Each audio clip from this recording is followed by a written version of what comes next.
Espíritus. Los hay de muchos tipos, buenos, malos e incluso neutrales. Para algunos son mera fantasía, para otros, la espiritualidad del ser humano forma una parte importante de nuestras vidas y es muy real. Y en este canal, definitivamente creemos en los espíritus. No. Hemos entendido que ellos son seres inteligentes, creaciones de Dios y que, de hecho, nosotros mismos somos espíritus. Pero no solo existimos nosotros. Los hay de muchas formas e incluso en diferentes mundos. Para entender esto, hoy estudiaremos algo llamado la jerarquía de los espíritus. Y no todos ellos son iguales. Algunos expertos los clasifican en 3 órdenes: el orden bajo, el orden medio y el orden alto. Y cada espíritu pertenece a alguna jerarquía dependiendo siempre del nivel de purificación o perfeccionamiento que éste posea. Aunque humanamente es imposible decir con exactitud cuántas órdenes jerárquicas existen, ya que no hay una línea marcada entre cada escalonamiento o nivel de perfección. De modo que cada uno de los 3 niveles básicos de orden espiritual podrían estar subdivididos de manera cuantiosa. Pero, ¿por qué existen estos niveles espirituales? ¿Cuánto tarda un espíritu en pasar de un orden a otro? ¿Qué significado tienen cada uno de estos niveles? Y sobre todo, ¿en qué nivel nos encontramos los seres humanos? Yo soy el documentalista y esto es la jerarquía de los espíritus.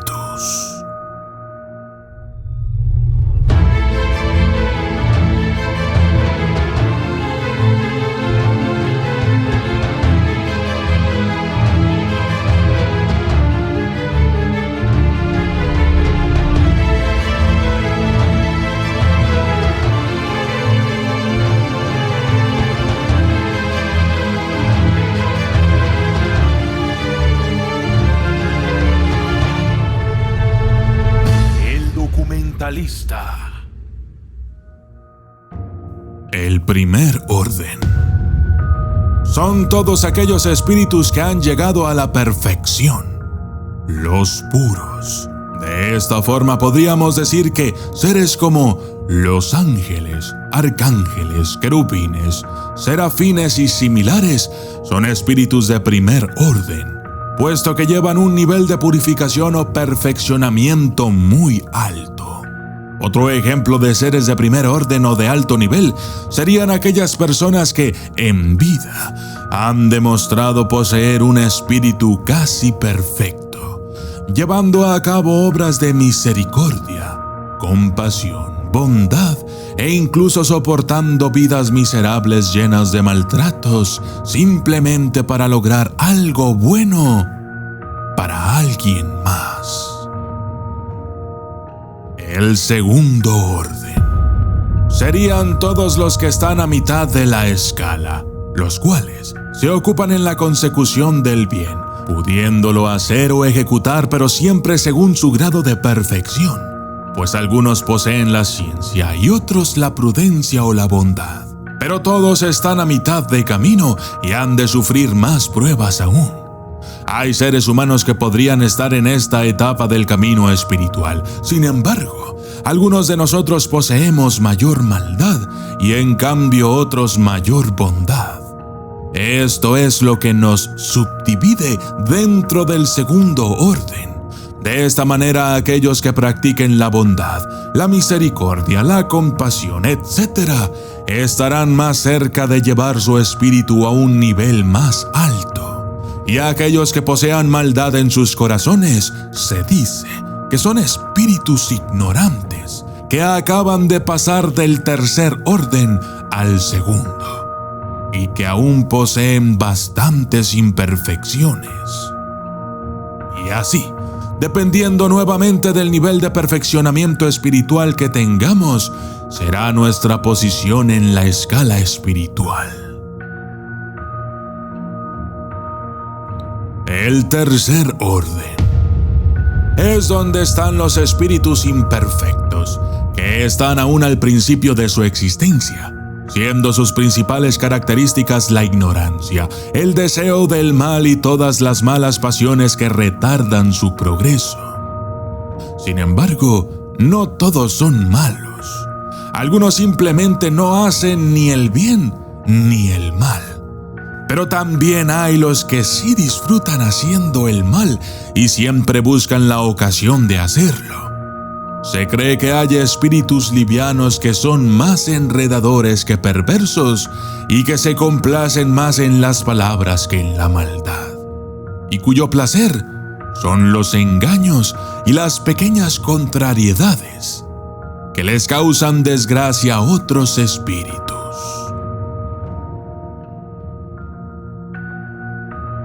La clasificación de los espíritus.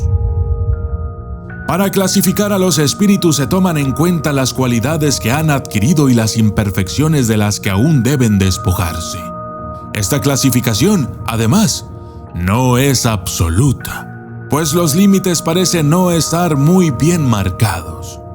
Esto se puede entender, por ejemplo, en los colores del arco iris, donde los colores pasan de unos a otros de manera suave y difusa, o también como en los diferentes periodos de la vida de un hombre, pues depende de cada persona, de su nivel intelectual y su madurez, determinar cuándo un niño se convierte en adolescente y un adolescente en adulto, y así hasta la vejez. De esta manera se puede formar un número mayor o menor de clases, según el aspecto que se elija para considerar esta cuestión. Antes de continuar, es importante decir que la clasificación espiritual no es absoluta, es decir, que no ha sido dada a mí o a nosotros por los espíritus de mayor o menor nivel, sino que, como seres humanos que somos, algunas personas, estudiosos del tema, expertos espiritistas y demás, han creado esta clasificación. Y es importante que sepamos que dicha clasificación no altera ni distorsiona nada de lo que ya estaba anteriormente establecido. Es así que el ser humano ha procedido. No hemos inventado los espíritus ni sus características, sino que los hemos visto y observado, los hemos juzgado por sus palabras y hechos, y los hemos clasificado apoyándonos en conocimientos adquiridos hasta hoy en día. De esta manera tenemos las tres categorías principales o tres grandes divisiones. En la última, que está al principio de la escala, vienen comprendidos los espíritus imperfectos, caracterizados por el predominio de la materia sobre el espíritu y la propensión al mal. Los de la segunda están caracterizados por el predominio del espíritu sobre la materia y sobre el deseo del bien, y comprende a los espíritus buenos. Y la primera, que comprende a los espíritus puros que han alcanzado el grado máximo de perfección. Conociendo el nivel en que se encuentra un espíritu es como podemos considerar qué nivel de confianza y estimación podemos otorgarle, y por ende decidir si queremos entablar una relación o no. Por ejemplo, se da mucho el caso de espíritus que nos visitan en nuestros sueños de manera constante. Una persona sueña cada noche con un monstruo terrible que le acecha y le persigue. En este caso, dependiendo del contexto del sueño, podemos determinar si se trata de un espíritu malo o bueno. Una manera en que podemos entablar una relación con ellos se da mucho en casos en que, por ejemplo, los niños tienen amigos imaginarios.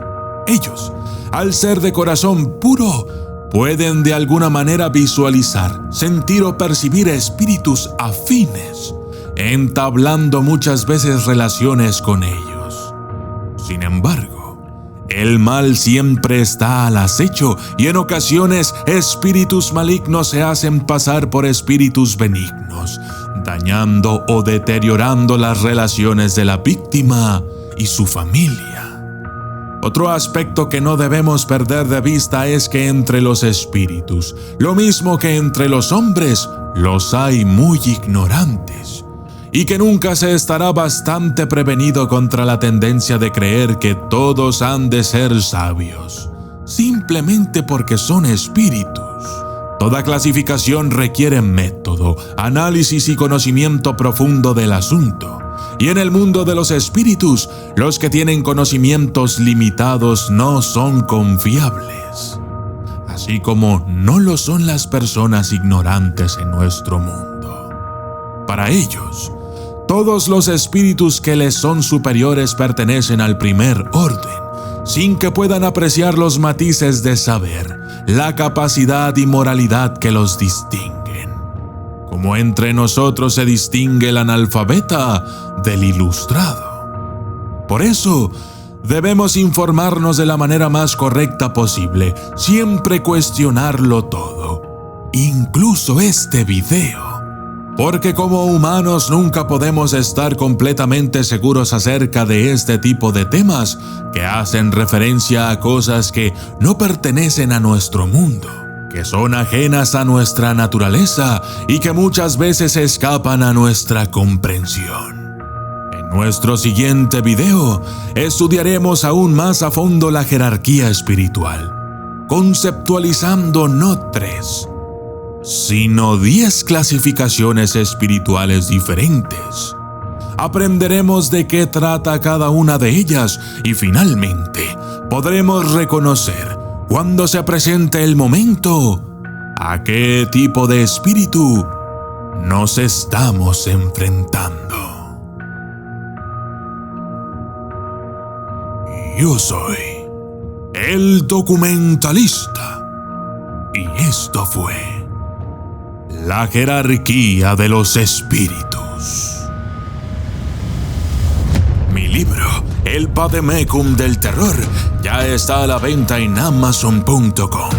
Verdaderas historias de terror, casos reales que te dejarán pensando si realmente existe ese otro mundo, el de los espíritus, el de los fantasmas y los demonios. El Vademecum del Terror hará que tus noches no vuelvan a ser las mismas. Con él, tu imaginación viajará por nuevos mundos e inexplorados territorios llenos de misterio, terror e intriga.